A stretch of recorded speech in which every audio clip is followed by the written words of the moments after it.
maybe what I'd invite you to do, just take a moment and see if you can think of one, you don't have to speak this out loud, but just think of one dependency you might have in your life, whether it's a behavior, a substance, a relationship style, just something that you're doing. And again, the way to understand if dependency is a problem is it's creating a problem, but you're continuing that pattern anyway. Okay? That's how you know. I know this thing that I'm doing causes a problem in my life, but I'm still choosing to continue it. And for most of us, if it's not something else that we've mentioned, then indeed it could be a relationship pattern, or it could be sugar, desserts. Okay? Has everybody got one? Just one? Yeah, Just I'm trying to narrow it down here. Like all those things you mentioned. Okay, so with that, choose one. And with that one thing, the question is going to be, what is your reason to change? What is your motivation to change? And the reason that this is important is because we can recognize that something's doing harm for us in our life, but we continue with it. We continue with it because there's a cost associated with letting it go, and the cost is the craving. The cost is the yearning for that thing. And when we experience it, the body interprets that, again, as it being essential for our survival. That's all the body knows, that if it's a craving, it must be essential for our survival. So the body's going to fight for that thing. And even though one part of our brain is saying, this is not good for me, or this is not good for my relationship, or this is not good for my long-term health, maybe this is not good for my career, I do it anyway because the craving's strong. So the first step, once you've recognized that there's a change that you want to bring about, the question has to be, what's the reason to change? What's your motivation? And if it's not really powerful, and if it's not visceral, if it's not something you can chew on, if it's not something that gives you great excitement to consider, it won't be sufficient to overcome the craving. That's why we get stuck in patterns that are harmful to ourselves.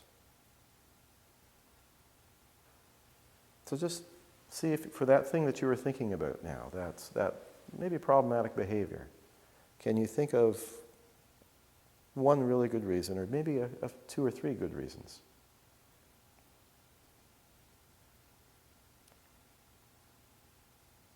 Okay. Then that's something that maybe you know right now, and maybe you want to keep thinking about.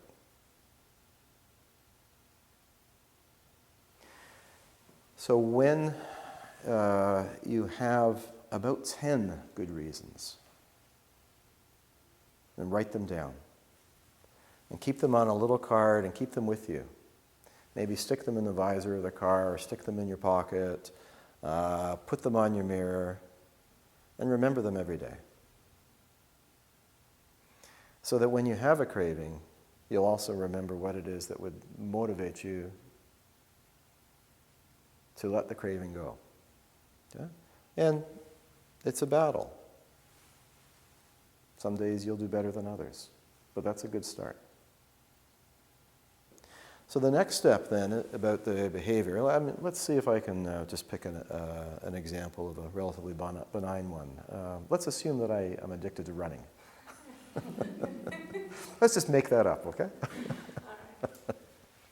So, and let's say my running is a problem because I keep running even when I'm injured. I'm just a hypothetical example. Nobody knows what I'm talking about. And so I continue running, and it's harming me, and I know that it's harming me, but I don't want to stop. You know, and I wake up in the morning and I think I'm not running, I start to get agitated. I curse. And so I say, well, I'll just go out for a couple kilometers, it's no big deal. It's part of my rehabilitation, I tell myself. So I start to rationalize why it's okay. Yeah? And so this thing keeps doing me more harm, and I get more and more injured. But the craving's great, and I need a good motivation, a really strong motivation, sufficient to overcome the craving, so that I could actually stop running for a month or two, or maybe longer if need be, despite the craving, and that I could feel that the reason that I was stopping was so important, I wouldn't want to ignore it. What would be a good reason to stop? There's a few people in this room that know a little bit about physical effort. Avoiding ACL surgery. So that's interesting. A reason, and that you would think that would be a great reason. The problem is the brain doesn't recognize negatives.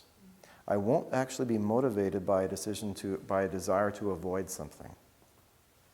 You know, that's why on the cigarette packages, all those advertisements with those really horrific images, they're useless. Well, the government may not agree with me, because it feels like it's doing something to address cigarette smoking.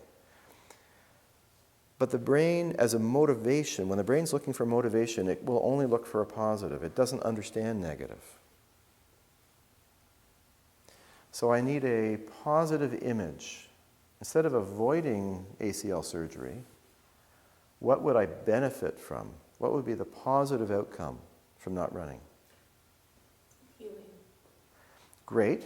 Now let's make it more specific. That's true. Your marathon in the fall. So maybe setting a target down the road that is achievable, if I look after myself now, I might be able to achieve that.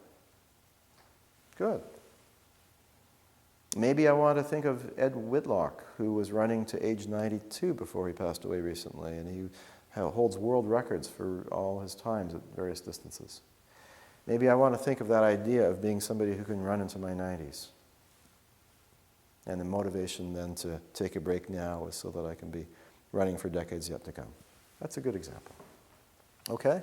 So you want your reason, you want your motivation to be exciting, visceral, positive, specific, and as much as possible, I know I just gave you an example looking far into the future, but as much as possible, fairly immediate, not too long term.